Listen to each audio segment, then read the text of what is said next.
Welcome in, everybody, to Grind Time, powered by Full Time Fantasy in the FFWC. I'm your host, Billy Muzio. With me today, I have Michael Leone with Establish the Run.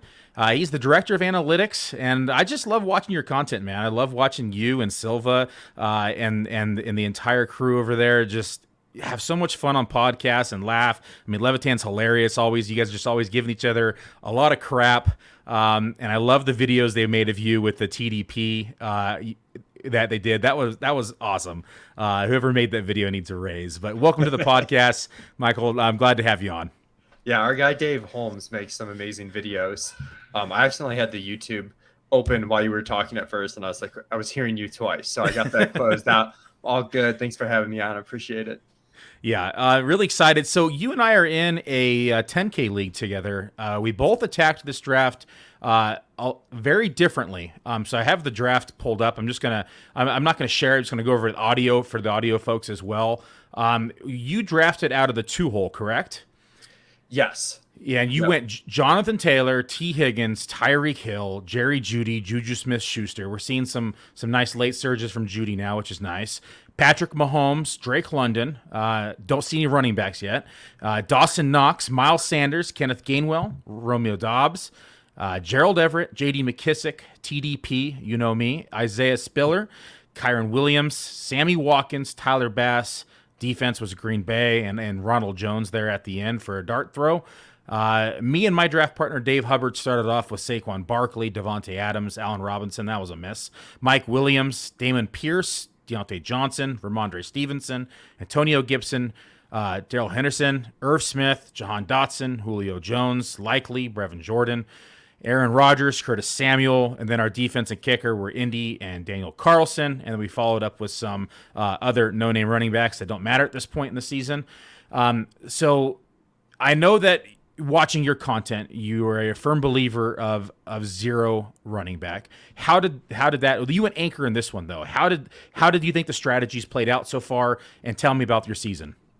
Yeah, in a contained 12-team league, was definitely a little bit more cognizant of making sure I got at least one running back early. And honestly, we kind of drew cards for draft spots, and one was already taken. So I had opted for two, and we were really hoping to get CMC.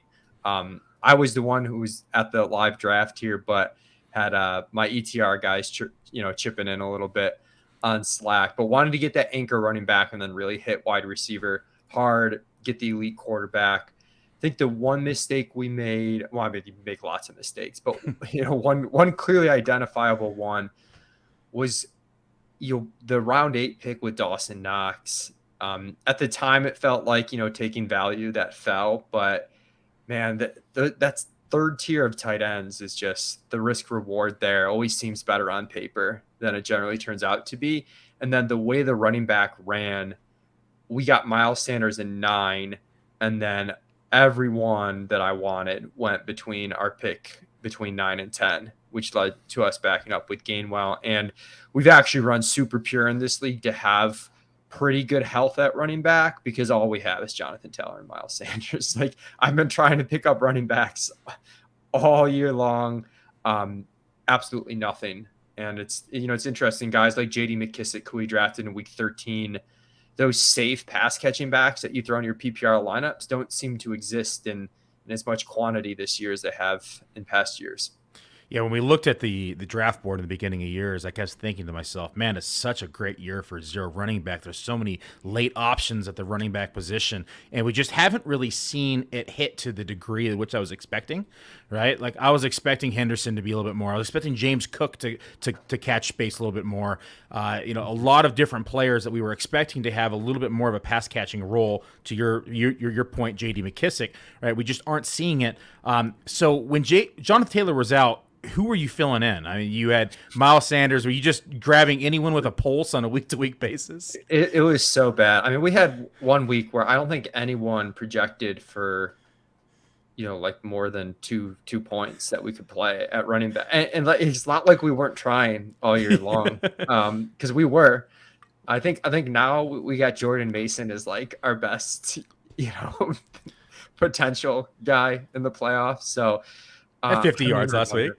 We've got Hasty, I guess, is at least now we have guys. I mean, the wire was so thin that like you couldn't even pick up guys with a pulse that maybe had contingent value. So I do think like there are some upside zero RB guys that hit, but yeah, as far as like I can just pick this guy up to start and get 8 points, like that does not exist this year, which is kind of interesting and different.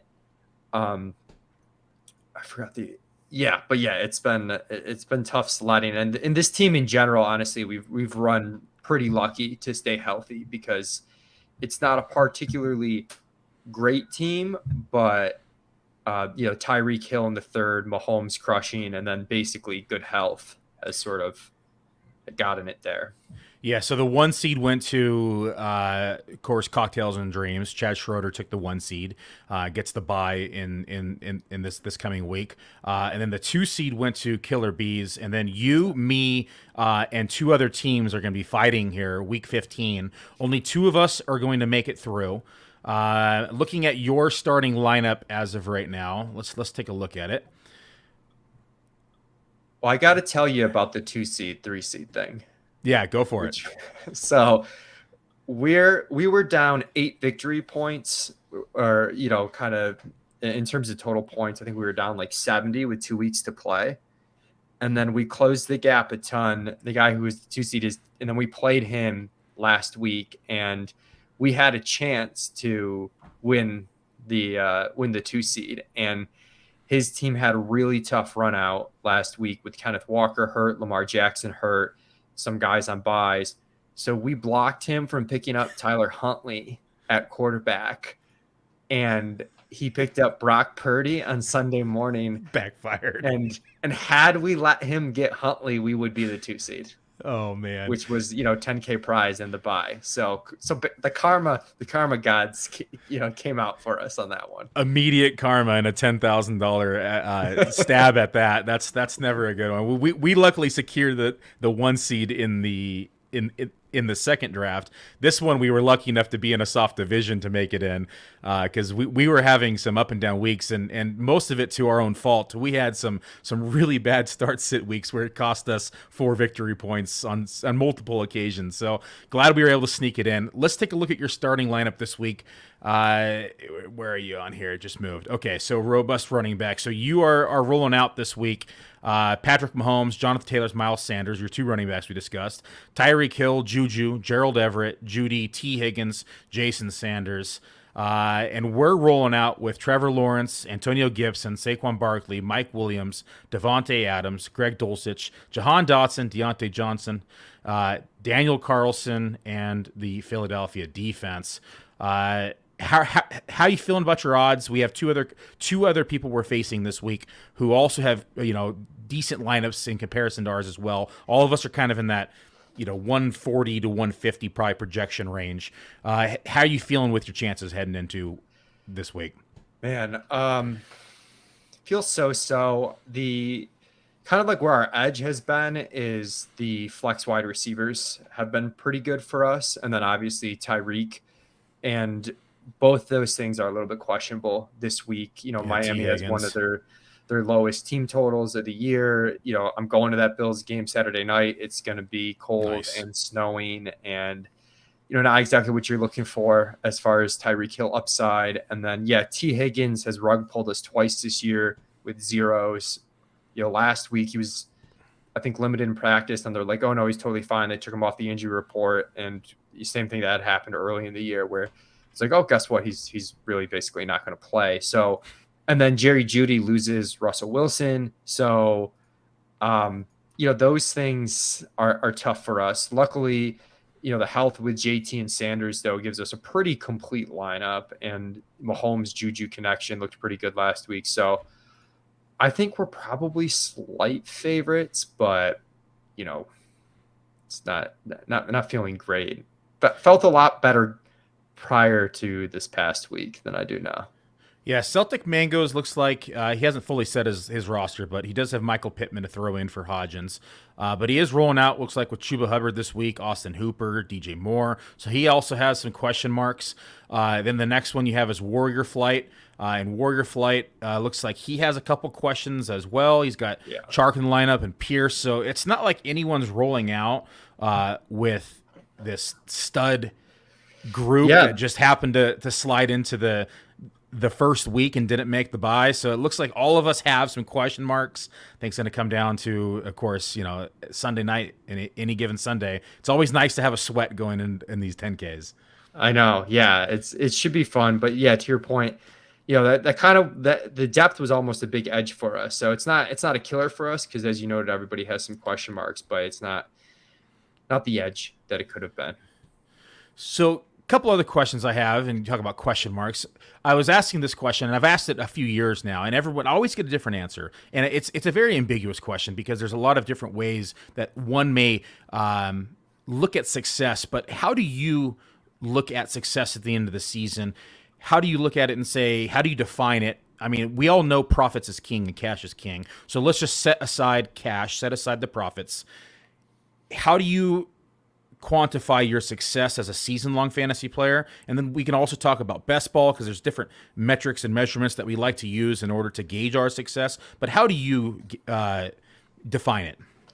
Yeah, I mean, it's difficult for me because I'm not one of those guys that grinds like a ton of season long managed leagues. I'm in, a handful of high stakes ones, and that's it. So your variance is always going to be pretty high when you're not spread out across a ton of leagues. But I think for me in general, the rankings that we put out ETR, I'm following pretty closely as my own rankings. So generally when the year end hits, you've got a good idea of if you were on, some of the potential league winners completely off.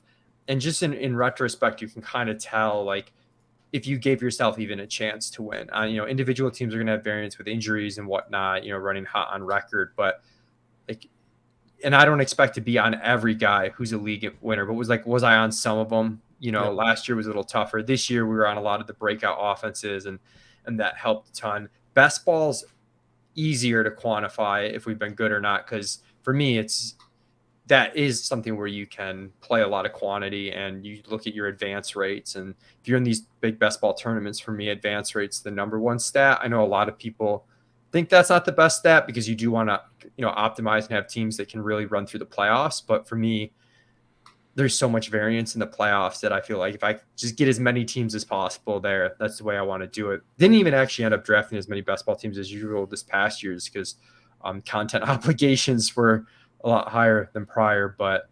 that's sort of the way I'm looking. What's your percentage for pass through and best ball? Are you looking at like 28%, 25%, somewhere in there? Yeah, so like for Best Ball Mania, 16.7% is break even. For me, I want 20. I'm at 20%. Drew Dinkmeyer, I split a lot of stuff with. I think he tweeted it out. He's closer to like 30% across contests, but like 20% is kind of at least where I want to be. And then 25% is pretty good. And then if you get 30+%, like you're absolutely rolling. Yeah, I didn't play as much underdog this year as I anticipated. A lot of it I was at FFWC, but I did really well this year at underdog, and surprisingly in the odd tournaments like rookies and sophomores. Right, like I didn't plan on doing a bunch of those, and I thought there was going to be some overlay, so I threw some money in there, and I had a 65.96% pass through rate, which is just astronomical, right?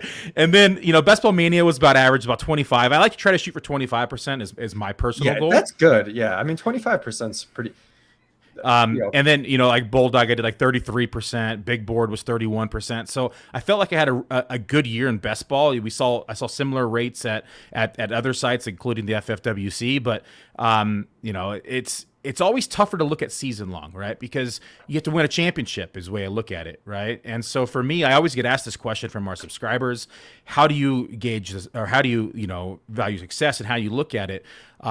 And we talked about it earlier. Profitability is for me first and foremost as a volume drafter in season long.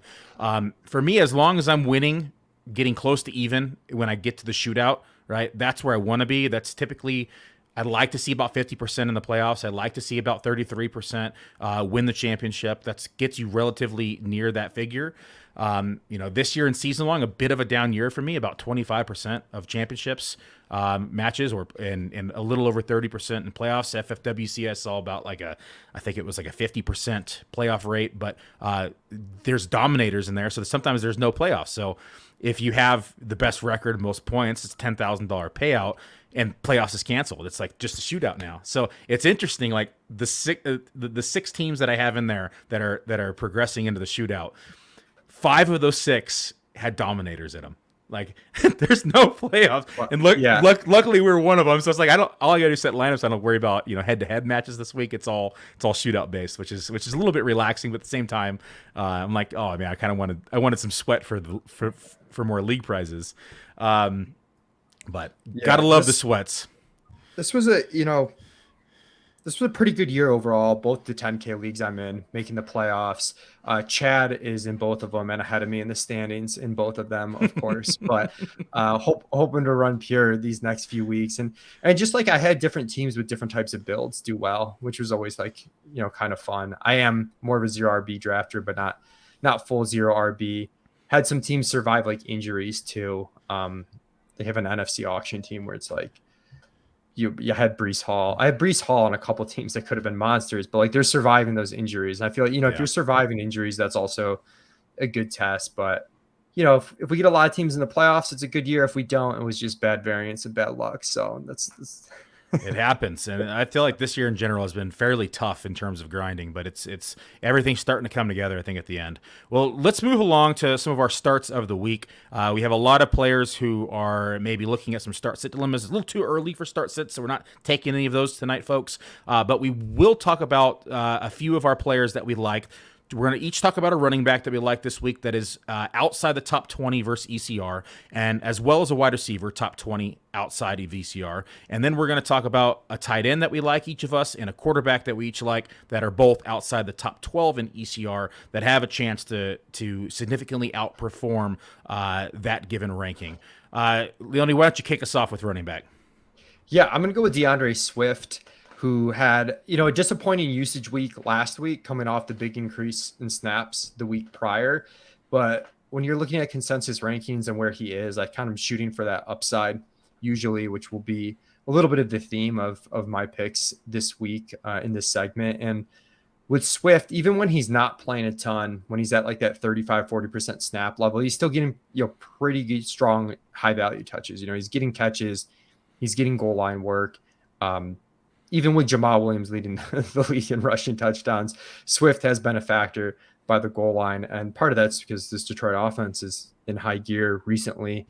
Much tougher matchup this week against the Jets, but I think that could lead to an increase in pass volume. And if you do run into this 60% snap share, or whatever it was that he had 2 weeks ago when he led the team in carries, like if you knew you were going to get that, he would be ranked clearly inside the top 20 in consensus rankings. We don't know we're going to get it, but that outcome exists for him, whereas a lot of other backs that he's been ranked with don't have that upside where if like just something else happened, they'd be clear top 20 starters. Yeah, Swift saw, 51% of snaps in week 13. Of course, he finishes where he should be, in the RB1 area. Last week, he only saw, 35.7% of snaps. Jamal Williams actually outsnapped him again last week, 37.1. And because of the lead, looks like they got Jackson involved again. He saw 28.6% of snaps, where he was kind of invisible in week 13. It's infuriating as a Swift owner who owns a lot of Swift to see the way that this backfield has kind of shaped up to form and Jamal Williams kind of vulturing everything all season. I know we've had some inconsistent health from Swift, but the involvement of Justin Jackson has been just one of the most painful thorns in my side for the last few weeks. And even when he was coming off of injury, and I get why they involved him last week. It was a blowout. They wanted to keep the backs healthy. That's fine. But what do you expect moving forward from Swift? Do you expect him to be more in that 30% range, or are you expecting him to be in that 40 to 50 range? So my expectations, honestly, like more like the 35 to 40% range. Okay. But I think again with the reception volume and some of the goal line upside, like he can survive that. And then just if he gets to that 50% marker, we've got so much upside, compared to the other backs that he's been ranked with. So it's not so much that I feel like I have a strong take that it's going to swing back his way. It's just, I think looking at visualizing the range of outcomes, and you hit the nail on the head. The big problem, honestly, is not Jamal Williams. It seems like it is with him, vulturing all the rushing touchdowns. The big problem is the inclusion of Justin Jackson, because you cut Jackson out, the way this offense operates, you're totally fine having a two-headed monster with Swift and Jamal Williams. So kind of just fingers crossed that we see Justin Jackson maybe closer to 15% snaps, cut that in half, send those Swifts way, and that's when we're cooking. Yeah, and you're right. It is a formidable opponent. Just the 11th ranked defense versus the running back position. But that being said, they do give up the 13th most receiving yards to the position, which is a benefit to Swift. It was, of course, game script last week because he saw his route rate dip. He was 48% in week 13. Last week it was about 35.9%. So that was a little bit disheartening, but of course, game script dependent there. I expect to see that probably closer in the 40% this week against this Jets defense who can be beaten in the air. For me, my running back start of the week is going to be Dobbins versus Cleveland. His ECR right now is 22. I have him ranked at 15. First week back last week was his first week since week 6. Of course, he had just a monster line, 15 carries on the ground, 120 yards, and a touchdown. So that almost doubled his season totals. He finished as running back 10 in PPR. It was nice to see him, though, kind of regain control of the backfield right out the gates. I mean, he outsnapped Edwards 42.6 to 34.4. He saw 35.7% of the rush share versus 31%. He did get 2 red zone carries, so did Gus Edwards as well. So both of them being involved in the goal line.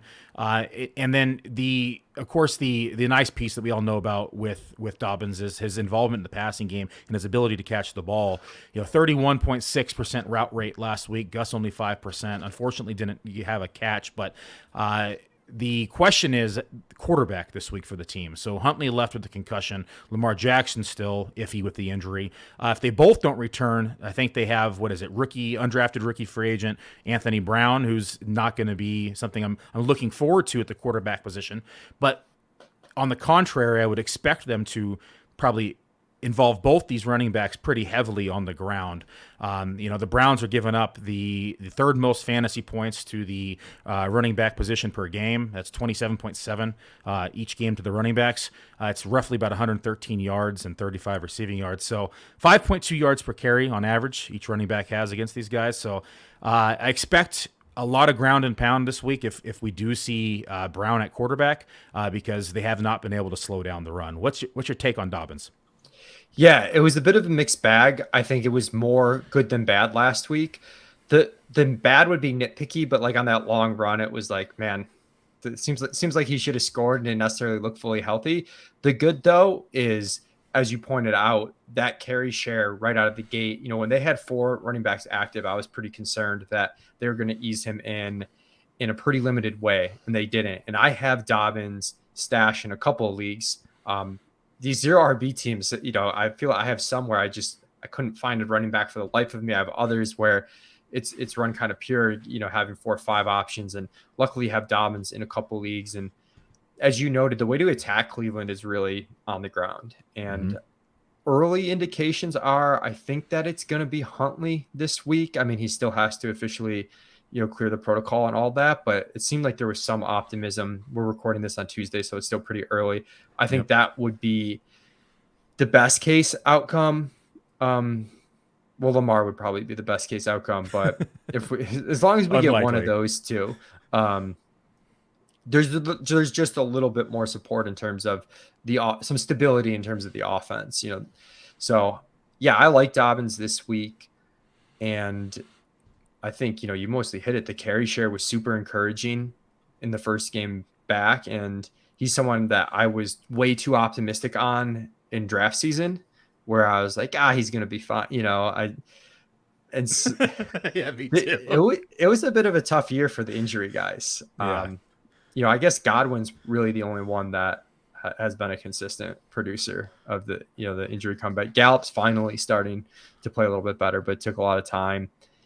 But yeah, Dobbins has had a tough go, but I do like him this week as well.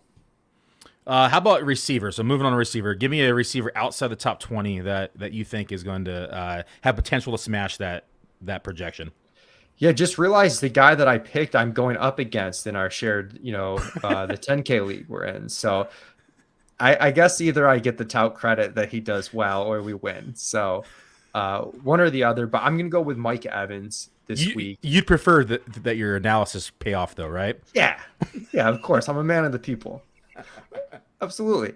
But with Evans, he's been on my the by Leone model we have it established to run, which is just kind of looking at underperforming pass catchers based on opportunity. And he's, still seeing pretty good target numbers. This team has dialed back their pass rate over expectation a little bit. They're not as aggressive, just given what they're working with right now and their lack of success through the air. But, Evans is coming off a 9 target game where he caught a long touchdown, I believe, called back from holding. He has not scored a touchdown since he scored 2 touchdowns in week 4, which is just crazy for Mike Evans, who's scoring double digit. He's had 27 touchdowns the previous 2 seasons combined. So while obviously age is coming for him and Brady a little bit, I think he's still run bad, even with that expected decline. And they're facing Cincinnati this week. And that's a game where when the other team has a high pass rate of expectation, which Cincinnati right now is starting to join, like Buffalo and Kansas City, in terms of how they call plays and really relying on their quarterback, that might force Tampa Bay back into being a bit more aggressive. So I like this game environment quite a bit. It's better weather than like the East Coast games like you're going to see in Buffalo and whatnot. So, and again, like kind of with the Swift thing, a lot of times my start sits, I'm really leaning more on upside than I am on floor. So Cincinnati's fairly tough though versus the receiver position, and in particular out wide. They give up most of their points in the slot, which to me I would think that Godwin would probably be more indicative of a higher scoring fantasy game. Although Evans is good for a touchdown, or at least a good bet for a touchdown any given week. And you love the skill set and what he's able to do with this offense, but 63.4% of his routes have been out wide, where they have only given up 8.7 fantasy points out wide per game versus 19 per game in the slot. Does the combination of Eli Apple or Taylor Britt have you any sort of maybe hesitance to throw him out there as a smash play, or are you thinking that this is going to be a shootout and Tom Brady and the Bucs are going to redeem themselves in this game? Yeah, so there's a little bit of hesitance, but honestly, like in terms of my process, especially applied to like, I'm more a DFS player than a season-long player, but obviously with start sits, it's a pretty direct application. And in our projections process, honestly, like the wide receiver cornerback matchups is kind of lower on our list than I think a lot of the market has it. We're more interested in like the overall scoring environment, what the pass rate overall is going to be, kind of, so we might ding Evans's target share a little bit compared to what his base target share would be. But ultimately, for me, what I'm seeing is a high high touchdown rate wide receiver who's getting like 8 to 10 chances. And that gives you such a high ceiling that a lot of guys don't have. So that's sort of the way I'm looking at it. I know that a lot, some other analysts might get a little bit more into the wide receiver cornerback stuff, but that's a little bit less my forte. Well, volume is king in fantasy, right? And if he is getting that 9 to 10 targets a game, it creates more opportunities and chances of success, especially when he's out there running, 80 to 90% of routes and seeing the same in snap share. So you got to love the usage with Mike Evans, and to see him kind of land outside of the top 20 in receiving rankings at first. I was a little surprised, quite frankly. Right, I'm not used to seeing him that low in ECR. I get there's been a bit of a cold streak, but I like his chances of beating that projection as well. Let's move on to I'll just note, like, I definitely, would have Godwin ranked ahead of him. Like going back to the slot conversation, the floor ceiling combination is a lot better, but I think that is the consensus right now. Great. No, I like it. And I like the breakdown that you gave versus, more indicative to the ADOT and the reasoning why behind it. Let's talk about tight end. Who's your tight end this week? I'm going to go with Chigokonkwo from Tennessee. Apologies if the pronunciation there is not super good, but Okonkwo's, we've seen his routes come up the last 2 games. Part of that's just because Tennessee's had to throw the ball a little bit more, but part of that also with Treylon Burks getting hurt, and we're still like unsure if he's going to be back. Now they're in a matchup against the Chargers. Again, kind of like the Bucs, it's another opponent that's going to throw the ball quite a bit, and we could see the pass rate on the Tennessee side rise more than usual. They're underdogs in this game. And again, kind of shooting for upside here. The usage for him has been really promising the last 2 weeks, even the last 3 weeks, going back, he's had at least a 15% target share for a 3-week span. And tight end position really is so bad when you get past those top 6 guys that, I want a little bit of athletic upside. Anthony Amico, who's our dynasty guy, was looking at basically players with a similar draft position as a Okonkwo, who have run like, 4.5, 240 around that time that he ran. Like they hit at a pretty decent rate at a position that's hard to find those types of hit rates. So I like being in on a Okonkwo right now. Yeah, I think he's going to be great. I really like him. If only Tennessee would just kind of commit to the pass a little bit more. We've seen him now have 2 top 10 finishes in the position in the last 3 weeks, 50% route rates, which has been nice, over 50% of the snaps, which has been nice as well. Seen 5 to 6 targets in all 3 of those contests. 2 red zone targets last week, 1 red zone target week 12. So the usage is nice. I call him Chigo because I can't pronounce his last name. That's probably smarter. It was like Albert O, right? Or AOK is what I used to call him. So yeah, I love Chigo. I think he's athletic. I think he has the ability to be a good tight end inside of this league, and I think it's a great call. I love it. Mine is going to be Tyler Conklin. It's not as sexy as Chigo, but he does get Detroit, which is a sexy matchup. As ECR comes in at 15, I have him ranked at 12, so not much higher, but still higher than ECR.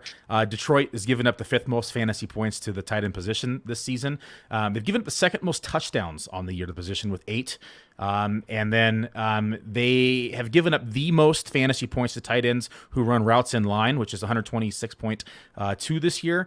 And they've seen Conklin has seen 64% of his snaps come in line. It's 459 on the season. So I like his usage too. We've seen 18% target share last week versus Buffalo. He's seen about 15 to 16% on the year. And he's always around that kind of 72 to 75% snap rate. And last week we saw like a 78.4% route rate. So I like it. I think Mike White will get through it. He seems just like he's a tough son of a bitch. He was out there, getting crushed and said he's gonna have to peel me off this field. And I think that if he's given the opportunity to play, I think he will play, which would be good news for Tyler Conklin. Yeah, I like to play a lot, pretty consistent playing time and volume. And with Mike White, I know doing our DFS projections, it's a pretty meaningful shift in play calling in terms of the pace and the pass rate that the Jets are going to play with. And also a shorter ADOT guy who's going to support, guys through volume of receptions a bit more. So when tight end's brutal, to have a little bit more reception floor, I think's a big deal. I actually almost chose him. He was down in my stole him too. Man, I've been loving the Mike White kind of resurgence. I liked it. He had that short span last year, and I grabbed him in like a dynasty league, and it was like a super flex league that I'm just kind of annihilated at quarterback. So I just kept him on the roster because it's super deep rosters. We're talking like 30 plus people on this roster. So I'm like, well, I'm not going to drop him because he has a chance at some point to become a quarterback again. And here we are. I'm in need of a quarterback because I have Russell Wilson, who's in the concussion protocol, and Mike White's able to. I'm going to throw him out there this week, and I've been starting him the last couple weeks as well. So I've been pretty happy with his production. Yeah, you should segue that into your QB start. That's what I'm about to say. Got the stack, man. I mean, just go with your stack. Get it out there. Yeah, my quarterback is Mike White. I was teeing it up here. ECR's 13. I have him at 10. Detroit's again, we just talk about how bad this defense has been. They've been the only place they've really been able to stop anybody has been on the ground. They've been horrible against quarterbacks as well. 2nd most fantasy points allowed per game to the quarterback position. And that's about 23.9 a game. And like I said, White's been playing well. He has a pair of 300-yard games, both against kind of mediocre or less than stellar defenses, Chicago, Minnesota. I put Detroit up there as well with this group, and even worse. So he has the chance, again, in my opinion, another 300-yard game. Last week against Buffalo, 268 yards, who's a tough defense. And he also wasn't on the field the whole time. He got exited twice with those injuries and was playing at less than 100%. I think that if he would have played 100% snaps, he would have hit 300 yards again last week. So we've seen 2 top 7 finishes at the position in the last 3 weeks. Gotta love the matchup. I'm loving Mike White and my Conklin stack this week.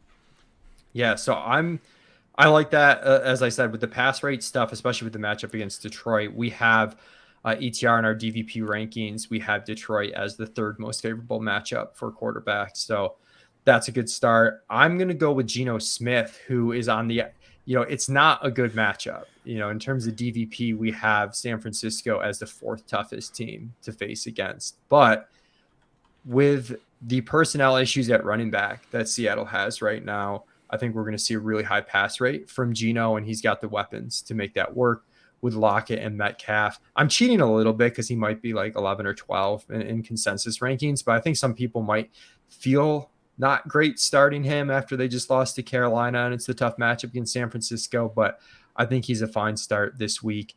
And their pass rate last week was like 74%, I think. Their expected pass rate was pretty high because they were trailing most of the game, but I would assume that we're going to see aggressive play calling. Travis Homer played almost all the snaps over Tony Jones, and Travis Homer is not a grinder type running back. If they wanted to grind it out, it would be Tony Jones out there getting, 2 yards at a time.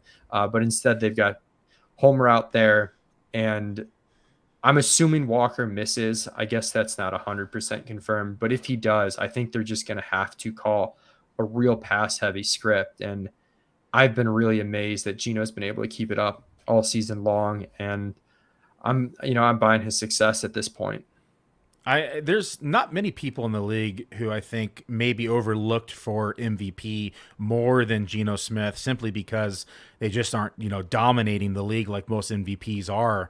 But there's a real argument that Geno Smith should be the MVP this season based upon the season that he has had and the legs that he has given Seattle to stand on. We expected them to be bottom of the barrel offense that was going to be, just pitiful across the board. Although we had some hopes that Geno would win the starting job, and him and Metcalf had that connection last year during that 4 or 5 game stretch that they were together. But gotta love what he's been able to do here for Seattle. I did not have them, as the number 2 team in this division. SF is a tough opponent. I think they're one of the best defenses inside the league. But you're right, he does come in as quarterback 11, and there's about 3 or 4 people that all have tough matchups that are inside that 8 through 12 kind of ranking. You have Cousins, who's facing Indy. You have Tua facing Buffalo. Trevor's facing Dallas. So there's a lot of uncertainty in that air, that kind of back end QB1, high end QB2 range. And I think that you're right. I think Geno Smith has the ability to outperform that projection. Yeah, one of the most fun parts is trying to figure out how to weight, the matchup versus some of the opportunity stuff, especially at the quarterback position. And you mentioned Tua in there. That is the guy that gives me fits in terms of projections, and is this week right now. Our initial projection on Tua is really low, and it feels uncomfortably low given the ceiling that he's shown this year. But the combination of, much lower team total, bad weather, road in Buffalo, and then the lack of success the past couple of weeks, even with Armstead back. Yeah, that's one that I'm just, it's a really tough rank this week. I have Tua in my other 10K league, and basically the other option was Russell Wilson, who is no longer an option. So it's all on Tua. Yeah, Buffalo has been very tough for quarterback. San Francisco and Buffalo are actually top 2 versus the quarterback position. So I'm lower on Tua this week as well. And every time I move him down, I kind of, do it with a wince, because you just never know what's going to happen. I mean, is he going to throw, 3 touchdowns to Tyreek Hill? Is Waddle going to blow up? Right. You always have that in the back of your mind, because this team has that explosiveness to be able to do that. It's just a matter of it actually all coming together. Well, Mike, I appreciate you coming on the show. Why don't you tell everyone where to find you, what you're working on, and just plug it away. Yeah, you can find me at 2hats1mike on Twitter. All my work's over at Establish the Run. Especially if you're out of your season-long playoffs, you want to play DFS. I do a weekly DFS GPP show with Drew Dinkmeyer on Saturday mornings, kind of breaking down all the DFS tournaments, kind of the best game theory to attack and whatnot for the week. And we also have launched like season or playoff best ball rankings too. If you're into that, I'll have a podcast on Establish the Edge, which is part of the Establish the Run podcast network. I'll have a podcast with Justin Herzig on that next week, Monday. Awesome. Well, thanks again for joining, folks. I'll be back on Thursday with Jody Smith as we break down our rankings heading into the week, and we'll answer all your start sit questions for your Thursday night matchups. And then I'll be back here on Saturday again as well for the injury recaps and answering start sit questions. So thanks for tuning in, everybody. Have a good night, and we'll see you Thursday.